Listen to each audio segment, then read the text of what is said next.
Okay, so in this video I'm going to be looking at the Leeward Mark rounding. So if we look at the Leeward Mark rounding, if we watch this sailor coming around here, the optimum, the ideal, if we're looking for success, perfect success criteria would be the boat maintains its speed, nice smooth turn, comes out close hauled right next to the mark. Okay, so that was pretty good.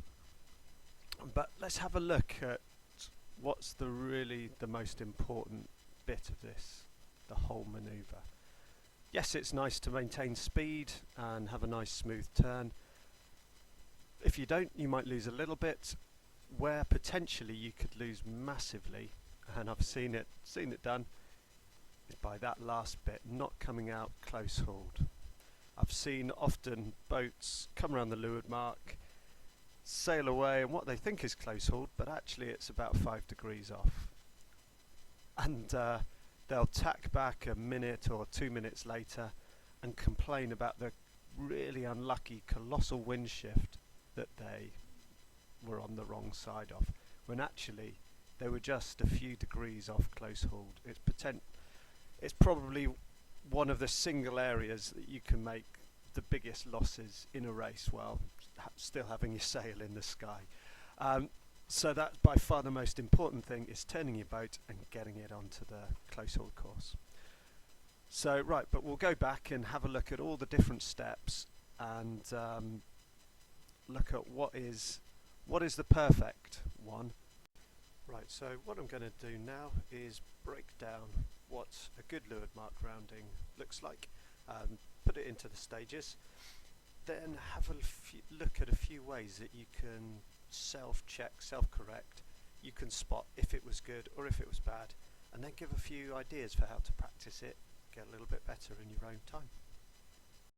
Right, so looking at step number one, the first bit of a Leeward Mark rounding actually happens as you're travelling down the downwind leg, so quite a long way before you get to the mark. The first bit is position the boat so that it allows a smooth turn. You might have heard previously, in wide, out tight. That's what it's talking about really. Position your boat wide so you can start away from the mark and then exit right next to it.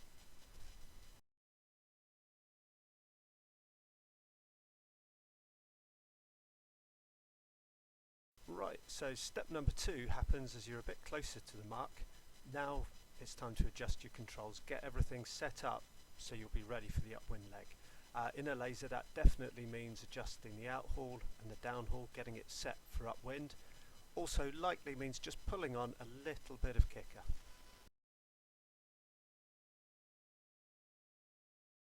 Okay, so now the outhaul and downhaul are set. A bit closer still, ready to put the Daggerboard down. So that's probably the last thing you do before the Leeward Mark rounding, pop your Daggerboard down. Okay, so now on to the turn itself. Right, so in order to help the boat turn here, you'll notice the boat is flat, the boat will turn very easily as the sail comes in. Now the important thing to do is actually be pulling the sail in just after the boat's turned here. You'll spot in this little shot here, the front of my sail is flapping. After the initial turn, you should see that all the way through the turn. If your sail isn't flapping, you're pulling your sail in before the turn. Try to turn the boat, then pull it in.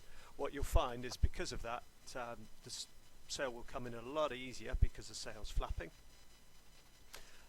You'll also be able to track a lot easier around the mark. So here we go, sail comes in, flapping all the way. Out it comes.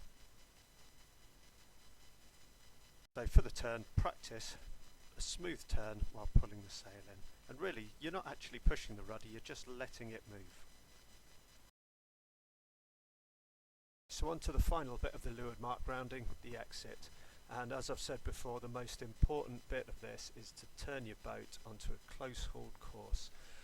You'll see in this picture, actually what I've done is turned slightly past the close hauled course, just popped into the no-go zone just for a second, and then borne away, so I know 100% I'm as close to the wind as I can be.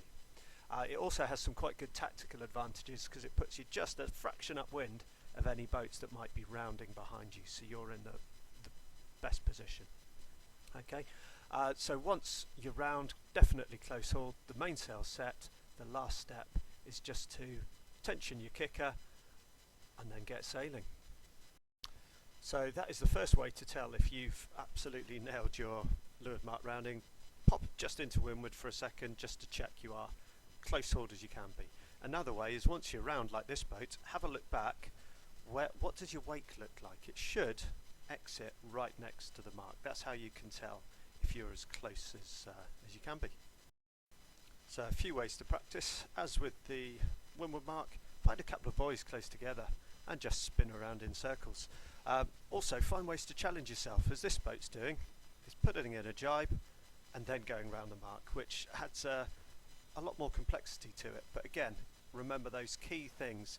Get that boat turned to close hauled. And as with the windward mark, why not let go of your tiller extension? See what happens. Can you do it without the tiller? Okay, right, have fun playing with that. A last thought really is, if all else fails, just get your boat around, sort yourself out afterwards. So here we can see a boat coming round the mark, everything's a mess, forgets to pull the main sheet in, gets the boat turned, then sorts it out afterwards. It's pretty quick, lost one boat length, but a lot better than sailing off on a close hauled course,